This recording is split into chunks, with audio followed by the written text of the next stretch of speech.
Rapunzel by the Brothers Grimm.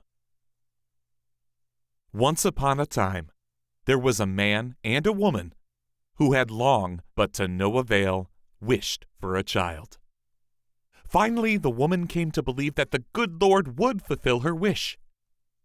Through the small rear window of these people's house, they could see into a splendid garden that was filled with the most beautiful flowers and herbs.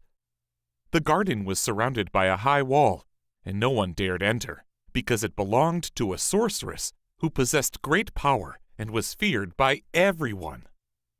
One day, the woman was standing at this window, and she saw a bed planted with the most beautiful Rapunzel. It looked so fresh and green that she longed for some. It was her greatest desire to eat some of the Rapunzel. This desire increased with every day, and not knowing how to get any, she became miserably ill. Her husband was frightened, and asked her, "What ails you, dear wife?" "Oh," she answered, "if I do not get some Rapunzel from the garden behind our house, I shall die." The man, who loved her dearly, thought, "Before you let your wife die, you must get her some of the Rapunzel, whatever the cost." So just as it was getting dark, he climbed over the high wall into the sorceress's garden, hastily dug up a handful of Rapunzel, and took it to his wife. She immediately made a salad from it, which she devoured eagerly. It tasted so very good to her that by the next day her desire for more had grown threefold. If she were to have any peace, the man would have to climb into the garden once again. Thus he set forth once again, just as it was getting dark. But no sooner than he had climbed over the wall than, to his horror, he saw the sorceress standing there before him. "How can you dare," she asked, with an angry look, "to climb into my garden and like a thief to steal my Rapunzel? You will pay for this." "Oh," he answered, "let mercy overrule justice. I came to do this out of necessity. My wife saw your Rapunzel from our window, and such a longing came over her that she would die if she did not get some to eat." The sorceress's anger abated somewhat, and she said, "If things are as you say, I will allow you to take as much Rapunzel as you want, but under one condition.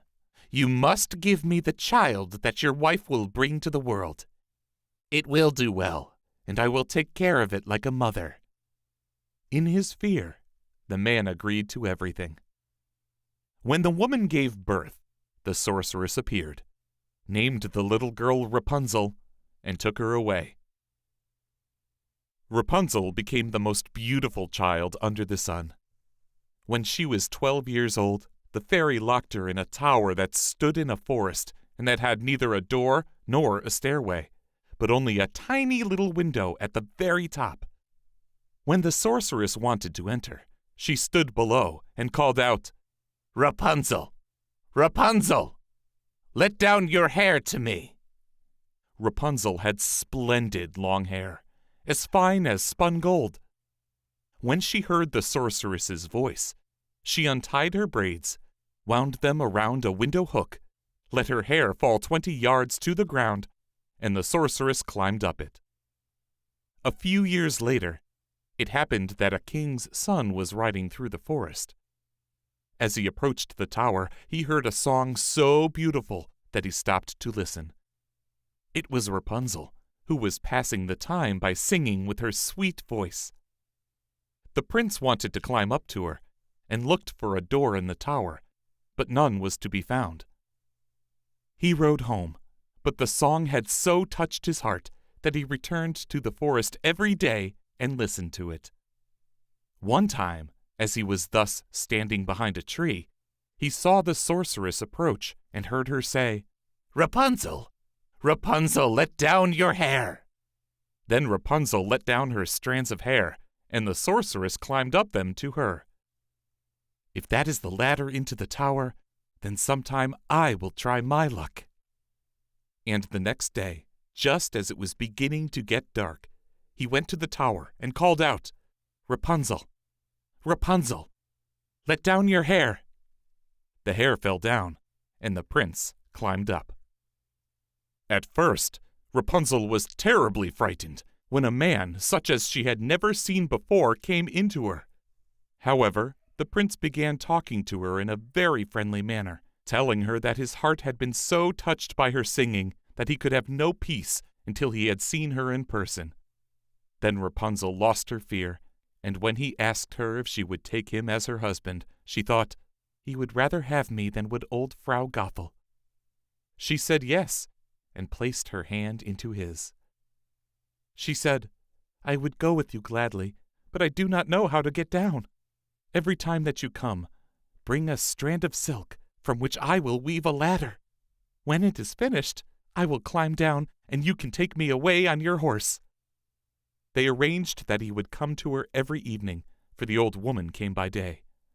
The sorceress did not notice what was happening, until one day Rapunzel said to her, "Frau Gothel, tell me, why is it that you are more difficult to pull up than is the young prince, who will be arriving any moment now?"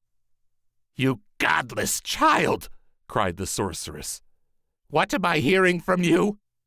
I thought I had removed you from the whole world, but you have deceived me, nonetheless."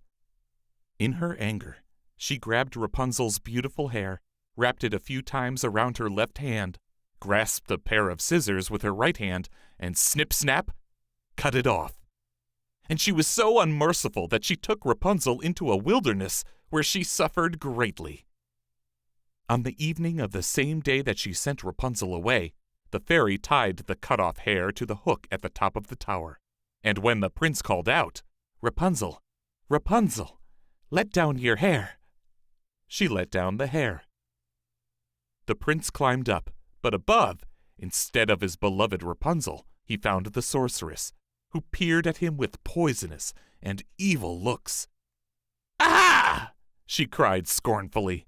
"You have come for your mistress, darling, but that beautiful bird is no longer sitting in her nest, nor is she singing any more. The cat got her, and will scratch your eyes out as well. You have lost Rapunzel. You will never see her again." The prince was overcome with grief, and in his despair, he threw himself from the tower. He escaped with his life, but the thorns into which he fell poked out his eyes. Blind, he wandered about in the forest, eating nothing but grass and roots, and doing nothing but weeping and wailing over the loss of his beloved wife. Thus he wandered about miserably for some years, finally happening into the wilderness, where Rapunzel lived miserably with the twins that she had given birth to.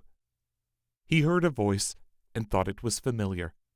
He advanced toward it, and as he approached, Rapunzel recognized him, and crying, threw her arms around his neck. 2 of her tears fell into his eyes, and they became clear once again, and he could see as well as before. He led her into his kingdom, where he was received with joy, and for a long time they lived happily and satisfied.